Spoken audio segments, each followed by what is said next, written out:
The books that I'm reviewing this time are all about serendipity. They all came to me by chance. They are so closely connected at their core and yet so different in their form that it would be a cardinal sin not to review them together. Hello and welcome to my YouTube channel. I'm Dhanya Varma. I'm a talk show host based out of Kochi, Kerala. On this channel, I review books and talk about subjects that could help you on your personal growth journey. Do check out the other videos on this channel, and if you like them, do remember to subscribe. So what is common about these three books? First of all, it's written by women authors. Secondly, it tells us how race and class can alter the experience of the world for each of us women. And third, it tells us how oppression of women has been a common theme across the world for centuries, across countries and continents, and continues even to this day. Just look at Afghanistan right now. So there are three books that I'm going to review today, two fiction and one non-fiction. They are The Handmaid's Tale by Margaret Atwood, Women, Race and Class by Angela Y. Davis, and Beloved by Toni Morrison. The first book that I'm going to review is my most favorite book, and that's The Handmaid's Tale by Margaret Atwood. Margaret Atwood is a Canadian author and she is very famous. She is one of the most popular feminist authors of our time. She is known for her poetry as well, but her fictional stories are very interestingly placed in a dystopian world. So where do I start? The story is about Offred. Offred is not her real name. It is a name given to her by the oppressive system in Gilead. Now, Gilead is a country which is kind of set up in not too far distant future in America. Now, in Gilead, she's a handmaid. So basically, she doesn't have any rights of her own. She's merely a vessel for the officers to give birth to their children. And if she does not do so, or if she's incapable of doing so, she will be very easily eliminated or killed. Now, in this society, every woman is assigned a particular role. So she can be a wife or a Martha, but these roles are written in stone, which means the women cannot change it by themselves. They cannot shift over to any other role. They have no rights, no freedom, no voice of their own. They cannot even read and write. So it's basically the women are absolutely dehumanized and they cannot even record their own history or their truths in any possible way. We see that those elements of violence against women, misogyny, the hatred, the lack of control we have over our own reproductive rights, all those issues even exist today in our society and just right around us. It is a very complex subject and it is a little dark and disturbing, but yet it is an easy read. And it is also a constant reminder to all of us as to how a society can easily slip into being an oppressive one. So do read this book and do leave your thoughts in the comment section below after reading this book. So the next book in the series is non-fictional, Angela Y. Davis, Women, Race and Class. Now this book happened to me by chance. My daughter ordered this book. She was deeply affected by the Black Lives Matter movement. Black Lives Matter, as we all know, is a decentralized social and political movement against police brutalities and the racially motivated violence against black people. So this book talks about feminist movements from the mid 1800s to the late 1900s. Now when we talk about feminist movements, we think that it is one particular movement led by a team of people and a huge crowd following them.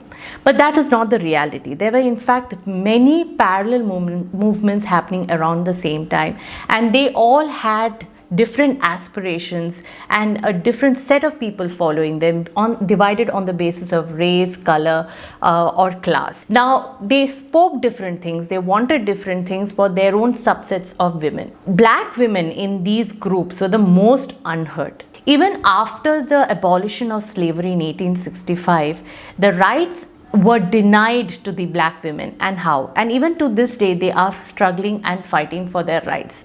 Even the white women had to struggle really, really hard to get the rights that they have been enjoying for a little while now. Now, there are several chapters devoted to movements, the personalities involved, but the part that I enjoyed the most were the last 2-3 chapters, which talked about birth control and reproductive rights. Now, there's a lot of conversation happening about reproductive rights in our part of the country as well, in Kerala. After the movie that I acted in released, that's Sara's, there has been a lot of conversation about the same. This book will explain why it is so necessary for women to have reproductive rights, because this aspect alone can shape our society, our economy, and the future of our country. This book is informative. It gives you great insight and new perspective, but this is not a book for everybody. It is at times boring, and you got to hang in there if you're really curious. This is a book for those people who want to know more about the history of feminist movements, especially in the US, and how it has affected our today. So, not a book for everyone, but for those people who are curious about feminism, this book you must not miss. And before I forget, do leave a thumbs up and do share your thoughts in the comment section below. And last but not the least, this book is a biggie. This is a 1988 Pulitzer Prize winner for fiction, and the author, Toni Morrison, she won the Nobel Prize for Literature in 1993. Now, this is the book Beloved by Toni Morrison. In the preface, Toni Morrison does mention that this book is based on a real-life incident. It's based on the story of a woman called Margaret Garner, who ran away from slavery and later was arrested for killing one of her children because she didn't want to send this kid back to the owner's plantation. Later, she wanted to kill her other children and herself too, but she was arrested. She just wanted to escape slavery, and she didn't want to subject her children to slavery. But in this book, the mother's name is Shet, and she kills her own daughter, and later the daughter returns back to the house to live with her. So it's kind of a surreal, spooky kind of a setup. This book has been made into a movie where Oprah Winfrey played Seth.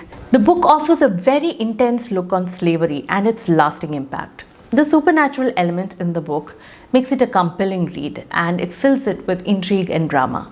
Yet it manages to move you. You come to know about the misery, the pain, the agony, and the hopelessness of a slave's life firsthand, and that changes you somewhere. Though the plot is relatively simple, the way the story is told, that makes it very unique and interesting.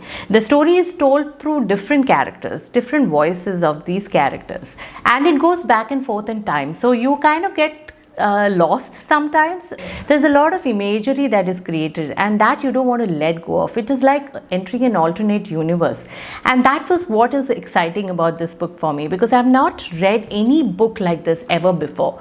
So I would recommend this book, but you have to be patient with the book. It's not something which is very familiar a territory for all of us. As I wrap up this review today, I feel a sense of gratitude. I'm thankful to all those women, feminist fighters who have fought for us, who have fought for their rights and granted us these opportunities and privileges and this freedom that we so easily take for granted. So let's not take it for granted. Every time you feel that you're being oppressed or there is something which is unfair and unjust, do stand up, because when you stand up, you're standing up for a lot of women behind you.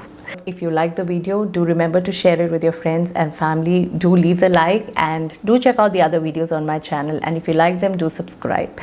Take care of yourself. I'll see you soon with a new video very soon.